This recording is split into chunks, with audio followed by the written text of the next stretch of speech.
Hi, welcome to another edition of the Mediatwits. I'm your host, Andrew Lee from American University. Mark Blazer is off today. We want to let you know that the Mediatwits podcast is hosted and sponsored by NextSpace and NextKids Potrero Hill in San Francisco, where they offer co-working space and adjacent daycare for infants and toddlers. Learn more about their pioneering program at bit.ly/NextSpacePH. You can learn more about NextSpace co-working spaces around the country at nextspace.us. So this week we're covering hashtag activism, sometimes derisively called slacktivism. It has become part of our digital landscape as more people use social networks to spread memes, gather signatures, and raise awareness of important issues. But the practice has also come under scrutiny when compared to real-world, in-person activism. So it's debatable if hashtag activism leads to real protests or sustainable outcomes. In Time magazine, James Poniewozik writes, "Twitter is the most direct form of media criticism around and is the era's letter to the editor, but can it be relied upon to produce meaningful change?" The hashtag Bringbackourgirls brought international media exposure to kidnapped Nigerian schoolgirls, and Poniewozik says that it would not have run on the front page of publications without that social pressure. Some other examples. Just this month, after the shooting in Ferguson, Missouri, the hashtag iftheygunnedmedown became a popular digital photo phenomenon. And probably the most successful campaign, the Ice Bucket Challenge, raised money for ALS and rose to national attention through social media proliferation. But is this an effective means of sustained activism or a short-term exercise that taps into people's narcissistic side? Or are these two things mutually exclusive at all? So with us this week, we have Angelina of Vice.com, who recently was diagnosed with ALS. She calls the videos an element of fundraising, like making team t-shirts or for a charity bringing cookies to a bake sale. Though she says that fundraising, social awareness, and activism require a social bond to be effective. We also have Jessica Craig from Pitt News. She wonders if slacktivism is superficial, fleeting, and driven by fads. Is it something you do once and move on, rather than donating more important resources like time and labor? She says that the participants lose the satisfaction that real charity provides, and that the ALS Ice Bucket Challenge is a one-time unsustainable deal. And as always, we have Alex Leo from Newsweek and Fanny Cohen, our Mediatwits producer, here on our panel. So let's talk about so-called slacktivism, Angelina. As someone who is more connected to the Ice Bucket Challenge than the rest of us, there's no doubt it's been a fundraising success, but you have some misgivings about its long-term usefulness. Tell us why. I mean, I think in terms of fundraising in general, what we saw with the Ice Bucket Challenge was basically like the church's bake sale, or, you know, like throw water balloons at the principal, but it was like coming to social media. So it was just like that, but we've just used technology. And just like any other fundraiser, of course, it's not, whenever, like in history, like whenever there were fundraisers, they never really, it was a one-time deal, and maybe it was like a yearly deal, like it was like fairgrounds or whatever the case may be. But at the end of the day, like we all kind of like packed our bags. But at the same time, you can't deny like its success. And the way that like we've just used social media for a really great cause. And Jessica, tell us a little bit about your concerns about the ALS Ice Bucket Challenge specifically. Well, really I see concerns with everything being on social media, not providing that real social interaction that Angelina talks about, because while you can post something on Facebook or Twitter, that's just a virtual community. That's a virtual social interaction. But real-world type of interactions, like going to your local nursing home and playing bingo with the residents, or going out and having a face-to-face interaction, creates a much stronger social community bond that is in the real world. It's not virtual. And then I think the second problem is the fundraising in general, where it is just a one-time thing and then you walk away from it. And then I think bringing the two together has really made the whole fundraising and charity aspect of volunteer work so fleeting and so superficial that we don't really have to bake the cookies to go to the bake sale. We just have to post something on Facebook, and it's become so simple that we never really are involved and put ourselves into it. I mean, it seemed like recently the kind of one-upsmanship with the stunt has overshadowed anything dealing with the disease itself. But Alex, you had some thoughts on this. Yeah, I think that the ALS Ice Bucket Challenge is actually an example of a positive use of hashtag activism. I think it had a very clear call to action. ALS is not a disease that is sexy in the minds of Americans. When you look at the amount of money we spend and we devote to diseases like breast cancer and other things that are proliferate, they have clothing lines devoted to them. They have walks. They have, it's just in the ether. ALS isn't one of those diseases, unfortunately. And so this served a dual purpose, not only to bring awareness, but it raised $107 million, as you said. That's a huge amount of money and a huge amount of awareness brought to something that isn't talked about as much as, let's say, prostate cancer, colon cancer, one of those diseases. I think the very clear call to action is something that separates it from something like Coney 2012 or Bring Back Our Girls, where it, got everyone talking and got things on the front page. But guess what? Those girls are still with Boko Haram unless they escaped. They weren't saved by the international community. You cannot change the Nigerian government with a hashtag. And I think it's important to point out that a lot of people who were involved in the Ice Bucket Challenge or kind of like took part in it would have never been involved otherwise. And I think it was just like this momentum, whether it's sexy, whether it's narcissist. I mean, as cynical as I'm going to sound, I think we're all narcissists. And I think at the end of the day, we just, if we're not a part of something, we're just not going to do it. So at least they're monetizing narcissism, whereas normally it would just kind of go and be a spectacle. Jessica, you had some thoughts?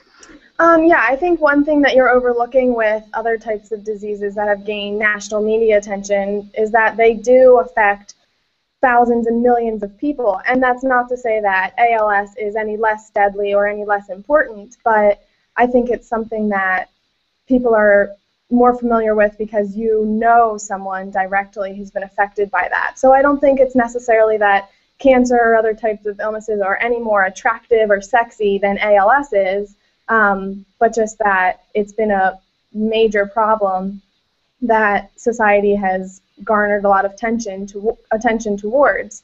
But I think the bigger problem is that 3 years from now, when ALS is still a huge problem, no one's going to be asking, how did that research go?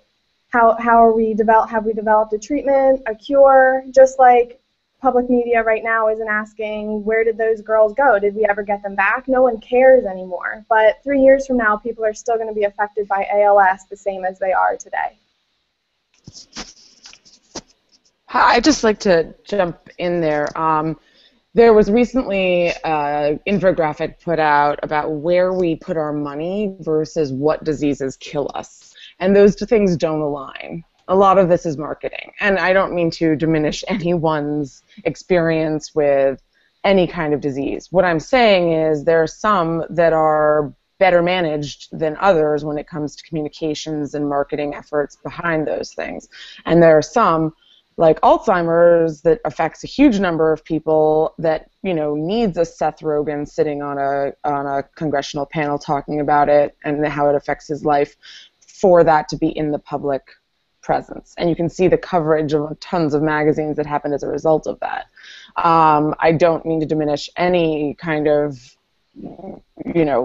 impact on anyone's lives. All I'm saying is that there are wonderful ways that you can use social media to raise awareness of diseases that are really overlooked often, and not necessarily things like breast cancer, which get the most funding, but heart disease is the #1 killer in America. Right. I guess, Angelina, it'd be interesting to get your take on this. There were some observations after all that money was raised, which you really can't criticize the movement for raising that much money, but it was an unusual case that for ALS, it's not something that is a preventable thing or something that a lot of money for diagnoses can really have a huge impact like some other things. What are your feelings about that? Or you're more in touch with the community of folks who have to deal with the repercussions of ALS? I mean, the interesting thing about ALS is it's in this like pool of neuromuscular diseases, and some neuromuscular diseases just manage better, like MS. And if you add, if people with ALS actually got to live the same lifespans as people with MS, you would see ALS a lot more. So yeah, I mean, it's something that takes longer to diagnose. It's not something that has a cure per se. So it's kind of hard to figure out where the resources go when you have that much money in the fundraising, right? Yeah, well, I mean, I think one of the biggest points is if we had spent a lot of money on neuromuscular diseases as like a whole, if we looked at like neuromuscular diseases like we look at cancer, for example, you would see like a larger number of people getting affected by it. Right. So yeah, it's hard to criticize the awareness, the money that was raised for this. Let's jump to another case of the Ferguson hashtag iftheygunnedmedown. What did you folks think of that? I thought it was quite interesting. It actually spawned a lot of follow-on photo memes after that, and I was quite skeptical of that at the beginning, but it actually did change my perspective on things. Even being a person of color, I never really thought of how people would be portrayed after an incident like that, and there are people posting photos of, you know, not so flattering photos of themselves, and what if those photos were posted after an incident as showing how good or bad of a person that you were? Did that hashtag have any effectiveness in terms of not getting people in the streets, but changing people's thinking about things? I'd say yes for me. I mean, I tweeted when it happened. You know, I've never had an interaction with a police officer that I did not initiate, which I think is a very privileged and unique experience. And the stories that came out through that hashtag and through not only Ferguson, but the severe number of police abuse cases that have happened in the past few months have been so overwhelming and really, really opened, I think, a lot of eyes. I also think this is a moment that we look at not only hashtag activism, but the importance of cell phone video and cell phone audio when recording these events in real time, and how we get the truth out of a situation that would previously have been murky. Jessica? I think that there really are, while they're both utilizing social media, these two campaigns are very different. Whereas ALS Ice Bucket Challenge produces something, it raised something, we can see that it did something.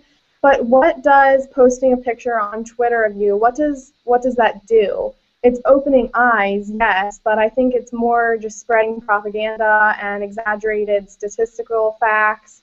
But is it really doing anything, and how can you gauge from social media that it is accomplishing anything? Because it's not just retweets and likes, but is this being implemented into law, and how police officers treat the African American community? But I don't think that the social media will ever lead to action, just like we've seen with the Stop Coney and the Bring Back Our Girls. We didn't bring back the girls, and we didn't stop Coney just because we tweeted and things on Facebook. So at some point, social media doesn't cause action to come about. I am so with you about the Coney and Bring Back Our Girls, but I think in this case, look, besides the Voting Rights Act that has been stalled by Congress, there are a lot of legal protections in place these days.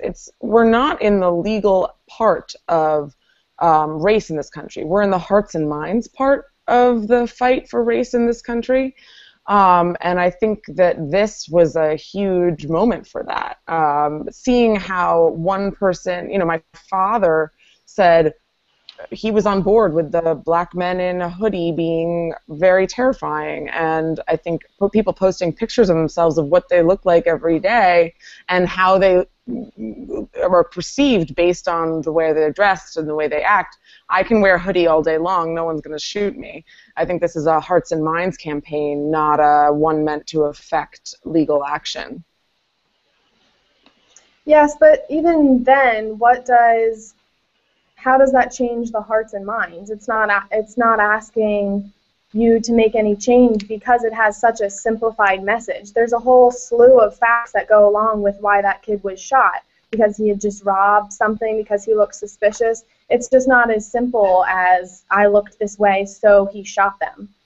So the police shot them. It's complicated like anything, and what taking this to Twitter and social media does is it simplifies it, and it leaves out so many critical facts to the situation where you're just left with propaganda that isn't effective. I mean, there's video of the man in New York who was killed for selling cigarettes illegally. You know, it's not just this one instance. It's a whole slew, as I said, of incidents over the past few months of black men being killed by police officers in cases that are complex in some ways, but are very, very, very basic in others, which is if I, as a woman, as a white woman, dressed like I do on the Upper East Side, trying to sell a pack of illegal cigarettes, no one would have sat on my back while I said I couldn't breathe. So I think in this case, kind of spreading the information, and I wouldn't call it propaganda, I'd call it people's own experiences, people's own takes on these things is an incredibly useful tool.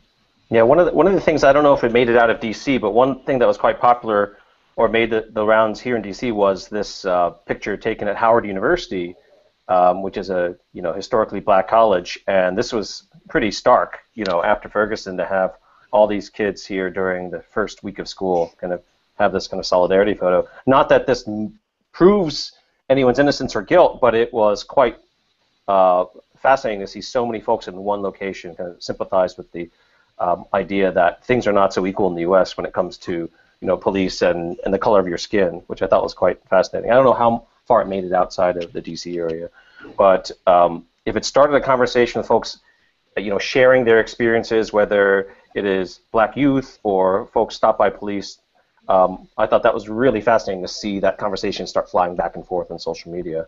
And I'm not sure what other folks thought about that. Whether it wasn't a march, it wasn't an organization that benefited, it wasn't money raised, but certainly a free flow of experiences was surprising to me. Agreed. Yeah. So what can we do about those other two cases that we talked about, the girls in Nigeria and Coney? I mean, is it just intractable because we're talking about a foreign policy action? What else could be done? I mean, the ALS Ice Bucket Challenge success, the Ferguson hashtags awareness was raised, but what about those two problem cases? What can be done beyond this? So I'm quoting from a Guardian piece that came out today here. It says, international powers sent intelligence and surveillance specialists and equipment to Abuja to help trace the missing teenagers, 217 of whom are still being held captive. But nearly 5 months on from the abduction, Western diplomats have indicated that there has been little progress despite a claim from Nigeria's military that they had located the girls. I think we have to admit to ourselves that there are limits to what we can do. We can bring attention to international affairs, but there are huge structures and power organizations and other things at play here that we can't affect with a hashtag. Yes, but how many people went beyond social media to actually try and bring about change? I would say probably 1 out of 100,000 people actually set down their cell phone, set down their laptop, and actually went to see what can I do, what can I actually do to bring those girls back or to stop Coney. So Jessica, is that kind of a glass half empty or half full question then? Is that's a lot, even if 1 out of 100,000, that's a lot more than knew about it before, or are you saying that it's still too little to make any difference? I just wonder how many people posted or reposted the video, said their bit about it on Twitter, and then just walked up and forgot about it. How many people went beyond just posting a tweet or a Facebook post to see what can I actually do to bring them back or to stop Coney? Well, I'm sorry, go on. Oh, I would argue how many of those people, had they not had the access to social media and Twitter, would have actually done something regardless. Agreed. And like, if as an editor, as journalists, as like the media watches social media, which I mean, that's how we get our news. I check Twitter before I check anything else in the morning to see what's happening around the world. When you see something that people care about, you're going to cover it in the news. And I mean, maybe I'm still bright-eyed, bushy-tailed, but I still think that like journalism can change things. Yeah, no, I agree with you, Angelina. I think that Twitter is basically Yammer for journalists in a lot of ways. It's where we, talk to each other and see where the focus is for Americans and in real time. And I think that is the power of those hashtags. And I'm not sure any of us could have put down our computers and gone and captured Joseph Kony. I'm not sure what the call to action would have been. First of all, he wasn't in Uganda, that place. The man who made that video ended up running naked on screen somewhere. That was totally bonkers. But in terms of Bring Back Our Girls, enough pressure was put on the international community that people did go there. I'm just saying that the outcome of it, there's not a lot we can do as a single person. I'm not going to go and fight Boko Haram myself. I really would love to, but I'm just not, that's not my skill set. So. Right. So, Angelina, I'm wondering what you think, what's next after this incredible Ice Bucket Challenge phenomenon? Is it that this is now a mode that is proven, and what are the follow-on effects of it? I mean, I don't think redoing the Ice Bucket Challenge for the next 10 or 15 diseases on that list is necessarily going to work. It's kind of like you can't capture lightning in a bottle several times on this, but what are the lasting effects of the Ice Bucket Challenge and the fact that this was a huge success? Well, I think you're going to see, I mean, at least for me personally, so I'll use my story. When I was diagnosed on July 9th, and then on July 22nd, I got a second opinion, so it had set in.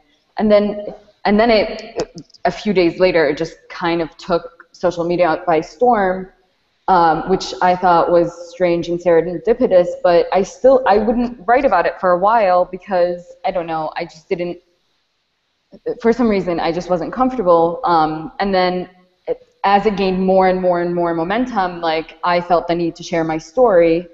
And I think we're going to see a lot of more personal narratives, or I hope we do. I know personally, it was almost like ripping off the Band-Aid and starting to write about it, and I hope I'll continue to write about it because there's a lot of really messed up things with our healthcare system. So I think that will be one thing. I think we'll see a lot more kind of community fundraisers, micro, smaller,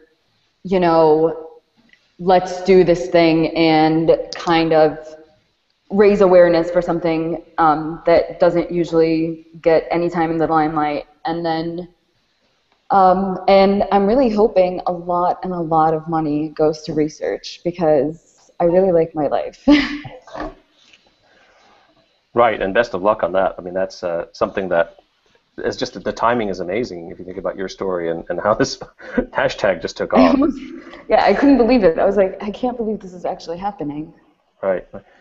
Jessica, Alex, any other ideas on what we take away from the Ice Bucket Challenge as this runaway success? I would say that there's no way to deny that the hashtag Ice Bucket Challenge raised millions of dollars, and it was successful. I just worry that it's a temporary success. And what about 3 years from now when all of this money has gone? Say all the money goes to research, but because medical research is so slow and so expensive, there's no better treatment and there's no better cure, but everyone with ALS still has ALS, and it's just a temporary fix. But ALS is not a temporary disease, and it's not going to be a temporary problem in our society, even though this awareness is temporary. Mm-hmm. Alex? I mean, I would just say that we have been, non-for-profits have been advertising and marketing for decades and decades. You know, that Sarah McLachlan ad in which she's singing and the dogs are looking sad for the ASPCA. I cry every time and I give them some money. And, like, this is just another very powerful tool to bring awareness and to raise money for something that is very important in our society. And I wouldn't dismiss that. I would just say that we're going to have to become more inventive. And, I think when you talk about narcissism, you can look at that as a bad thing, but people getting involved, dumping a bucket of ice on their head, it's a way to get people engaged so they feel like they're part of something, and then they give $100, and that's just brilliant marketing, you know?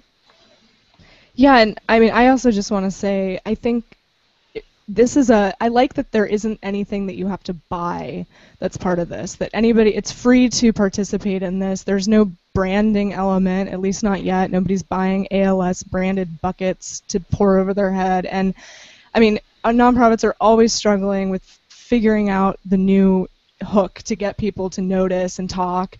And I just like that there's no payment involved with this and anybody can be part of it.